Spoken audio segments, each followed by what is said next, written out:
Hey, welcome back to Karen's Papercraft. Thank you very much for watching. Today's video is about this sweet little bag for chocolate eggs. I've made it for my colleagues as a small Easter gift. This is how you open it. There's a slit inside and the flap tucks into that slit. Not only is this video about how you can make a bag, I also have tips on how to do the fussy cutting of the letters. So if you want to find out how you can make a bag like this, stick around. So today's video is about this bag for chocolate eggs. I don't have many left. That's okay. And first I'm going to show you how I made the embellishment, and then I'm going to show you how I made the bag. So first the embellishment, and for that I stamped the little ducky on a square piece of paper. You can see that, which I die cut later.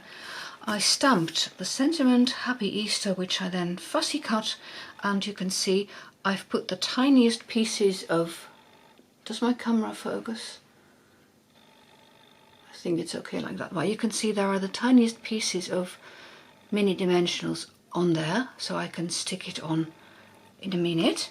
And I've used the stamp set Easter Friends, Sentiment and the Duckling, and I've die cut my duckling with the largest of the circles of the beautiful shapes. This is the one, and then you get a really nice embossed edge around it as well. And you can see I stamped my duckling, then I stamped the grass over it, and then die cut, so I ended up with a round piece. Fussy cutting, I do have a tip for you. I'm going to show you.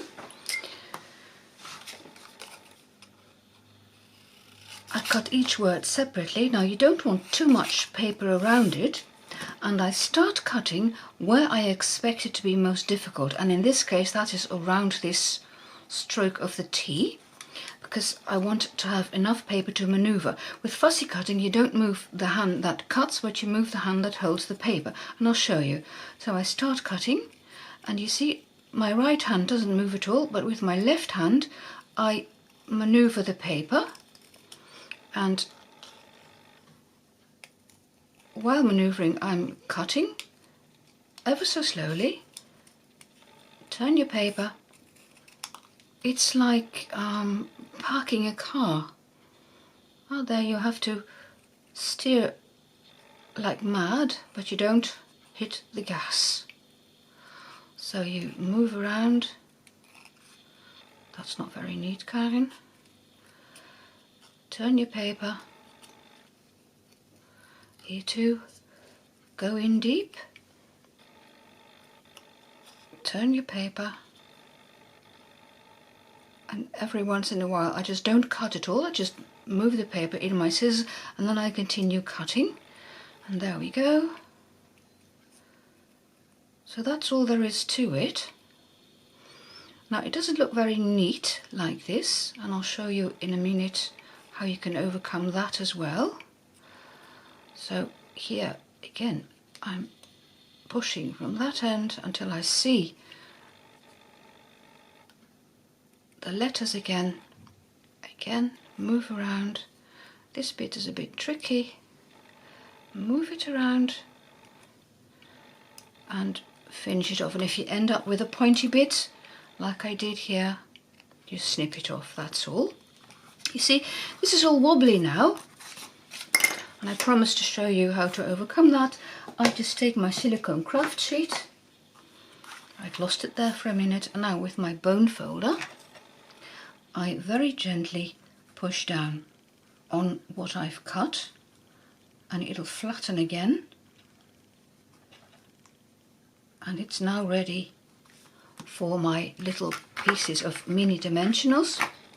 And you can see here I've just cut them in half, see that, straight up, and then I use a pair of tweezers and then get off half of a dimensional and stick them on. This bit is rather narrow, so here I might snip off another piece, very narrow, still too wide. So it has to be even narrower than that. I'll just experiment there. I could have cut it a bit more widely, but this is okay. There, you see? I hope the camera picks it up because it is small. Oh, I'll just keep that bit for later. No, I'll not. I'll bin it because it'll keep sticking to everything. So that's how I use the tiniest pieces of dimensionals on a cut. And now I have an extra Easter, but I'll cut this one later because I'll be making more of these little bags. So I'm going to stick it on.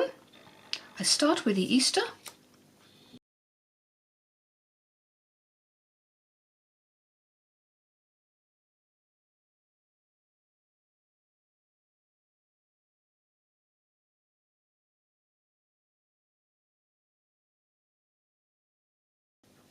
And now I'm going to continue with my bag, and I'm putting this in because here you can see what I'm going to make of the designer series paper. Both pieces of paper are from the Pansy Petal. I don't remember now. Petal Pansy. I'll blend it in, and I'm going to use this paper for my next bag. This is what we're going to cut. So I need a piece which is 6 inches by 9 inches. So I have to cut down this to 9 inches.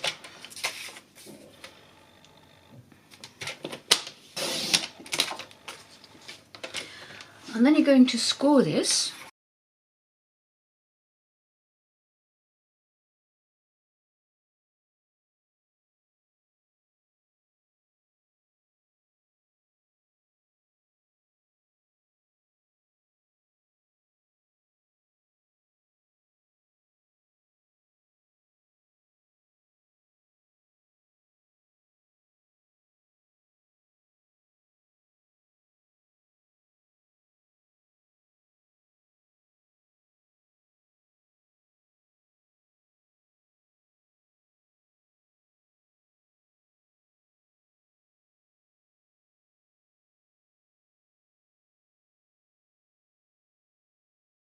So along the top, the long side top, you could see me make 2 partial score lines. They don't show up very well, but here's one and here's one.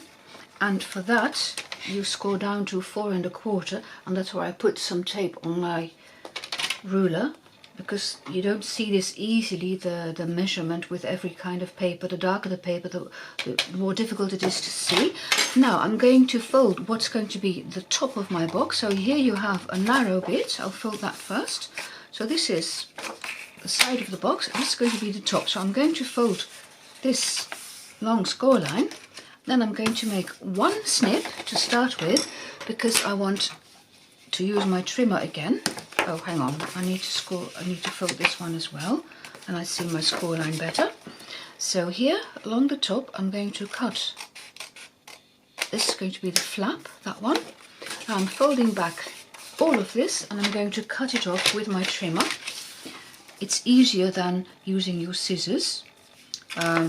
This is the one you fold down, so you fold the flap down. I mean, if you show an example, do it right. Just a suggestion. And then I'm going to cut until I feel no more resistance, and I've removed all of the top of the box. Right, that's the cutting with the trimmer done. I'm going to make this side flap. First of all, I can fold all my long score lines, so not the partial ones. Here's a partial one, you see. You don't fold that. So you look for the score lines that go all the way across. There's another one here. I've already folded that one. And here I can fold this one.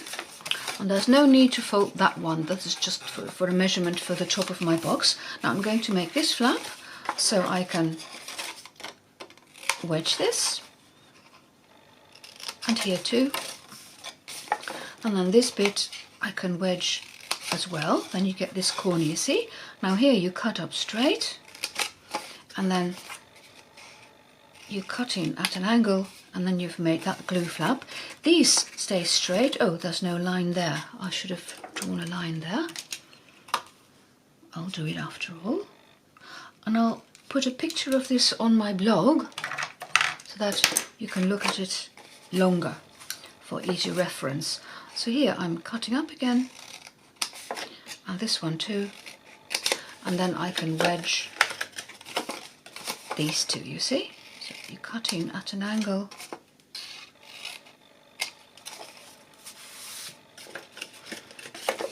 And this is the shape that I have now.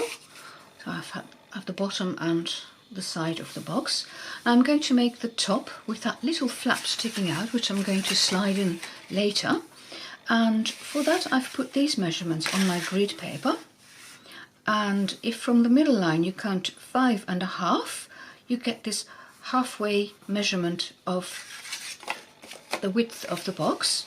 See? And now all I have to do is put I'll use a pencil, better than pen. So a pencil mark there and there. Why not use a ruler so that I'll be cutting straight? So a line there and a line there, and then you're going to cut again. So here you cut along, and this one you wedge. Here too you cut along this score line and a tiny wedge, and there you have the flap to stick in. You also want a small cut in the box for the flap to go in, so that's how I do it. I just turn my box upside down, and again I'm putting what's going to be, see, the width of my box against these two lines, so I match these score lines with the lines on my grid paper, and then my ruler happens to be 1 inch wide, so I'm going to go 1 inch in, and then I draw a line.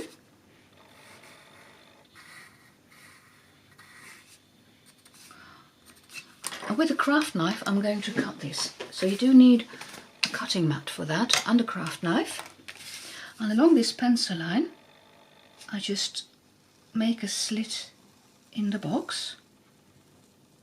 And there we are. And that is where this little flap is going to go in later. Do you see? And I'm checking with my bone folder, it should go in there. Be careful that you don't tear it when you move it about too much. So that's my box nearly ready, and nobody will see this pencil line. If you think they might, well, use an eraser, but nobody's going to look on the inside of your box. At least I don't think they are. Right then, tear and tape.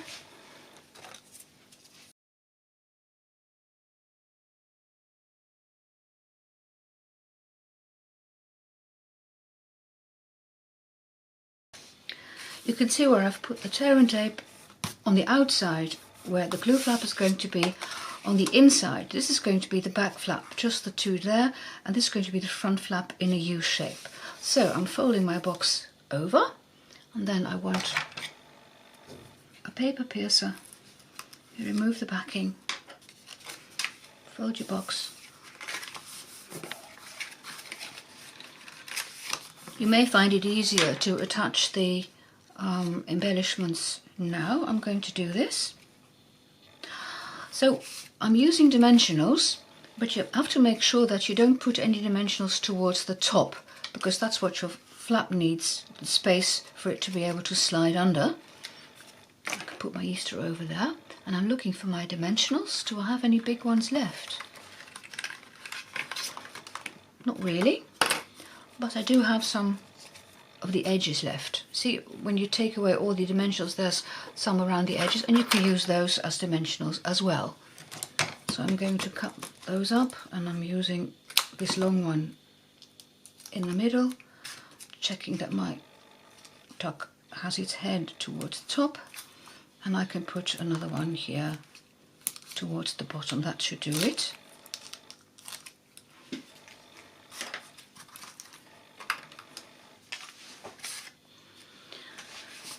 Then I'm looking for where to put it on the box. So how this is the panel, and a bit towards the bottom, so that the slit here is just below the top. And I'm going to put in some pearls. I think with this one the pastel pearls will be nice. On my other box I've used the polished dots, which are not that much visible, but I do like them for the extra accent. But here I'm going to use my pastel pearls.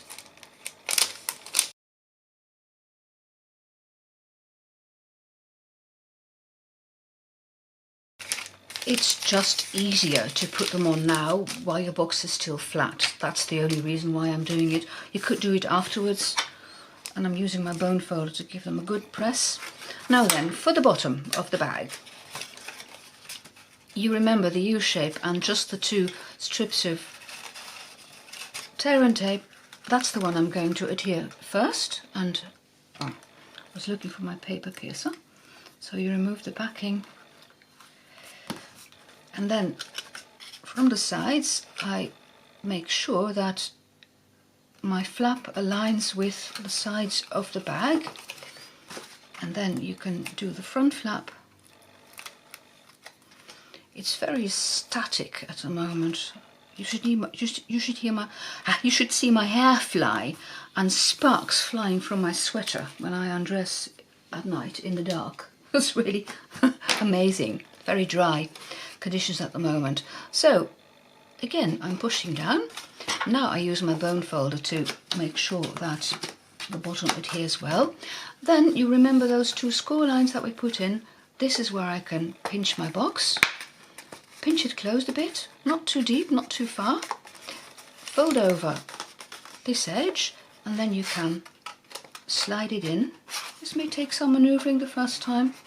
So again, with my bone folder.